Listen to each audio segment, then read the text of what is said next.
morning and welcome to our thought for the day. I want to read to you just a portion of a verse from Nahum chapter 1, and it's verse 12.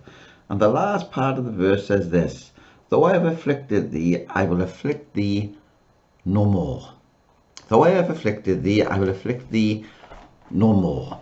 And the heading I've given to my thought this morning is this: Spare the rod and spoil the child.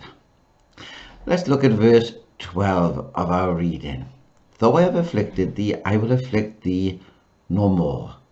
Thanks be to God that if you're having a hard time, you'll know that the time will come to an end soon. God allows times of trial, times of testing for our benefit. Oh, we don't think so when we're going through them. But very often, once we've gone through them, we understand why He has allowed it all. Times of trial, times of testing, and He also allows them to come and He also removes them. Do you ever ask yourself, when will it all come to an end? It's just too much. Well, if it doesn't come to an end now, it will come to an end when Jesus comes.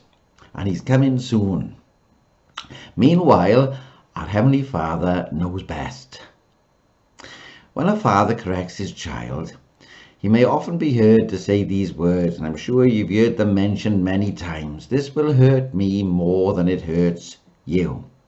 The child doesn't believe or understand these words until he finds himself to be a mature man himself, and he looks back and he thanks God for the way in which his father corrected him.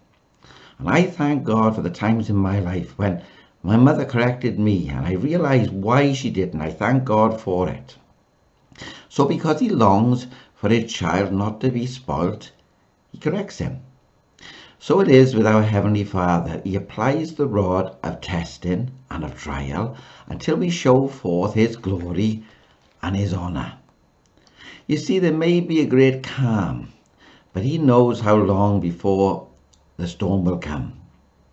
But the same God who is with us on the mountaintop is the same God that is in the valley.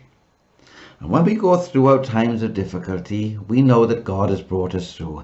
What about Job? We could think of Job, but there's a little verse in Job. It's chapter 23, and it's verse 10, and it says this: But He knoweth the way that I take. When He hath tried me, I shall come forth as gold.